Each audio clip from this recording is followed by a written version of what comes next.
연말이 다가오면 집 가지신 분들 가운데 혹시 종합부동산세 고지서가 날아오지 않을까 걱정하는 경우 있으실 겁니다.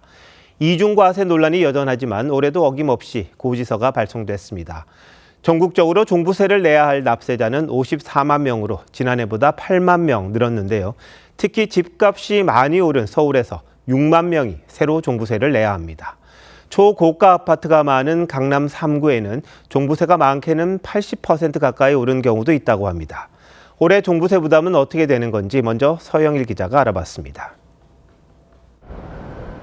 재건축을 추진 중인 서울 잠실의 주공 5단지. 전용 82제곱미터형의 올해 종합부동산세는 300만 원.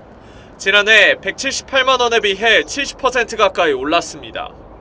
또 다른 보유세인 재산세와 부가적으로 붙는 세금을 합치면 870만 원에 달합니다.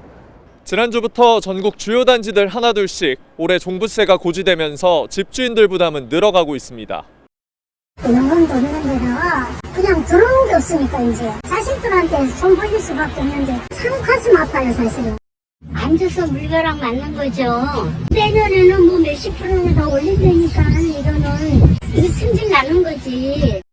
서울 종부세 대상자는 32만 7천여 명으로 지난해보다 5만 8천 명, 20% 넘게 늘었습니다.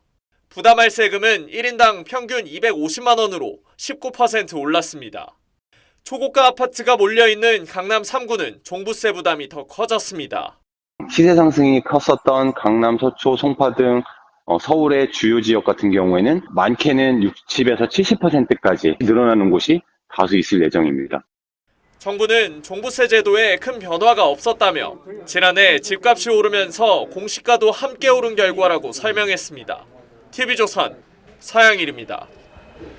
올해 종부세 내신 분들은 내년이 더 걱정일 겁니다. 정부가 보유세에 영향을 미치는 공시가 현실화율을 동결한다지만 한강벨트를 중심으로 집값이 크게 뛰면서 보유세 부담이 커질 수밖에 없습니다.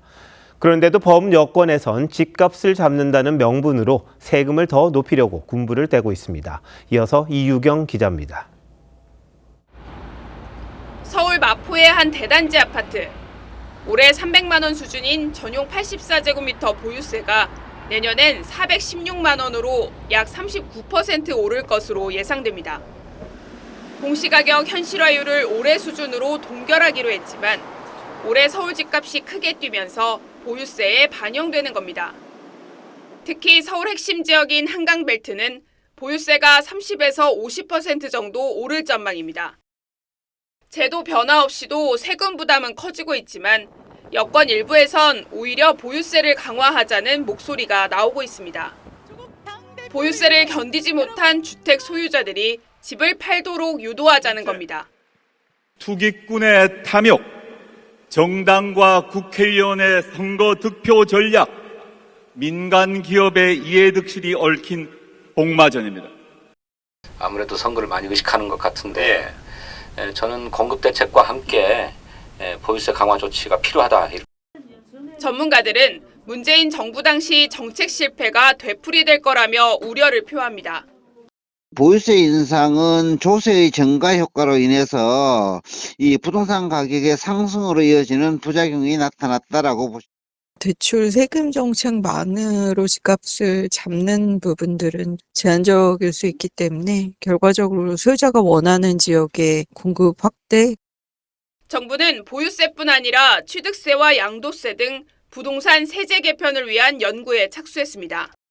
TV조선 이유경입니다.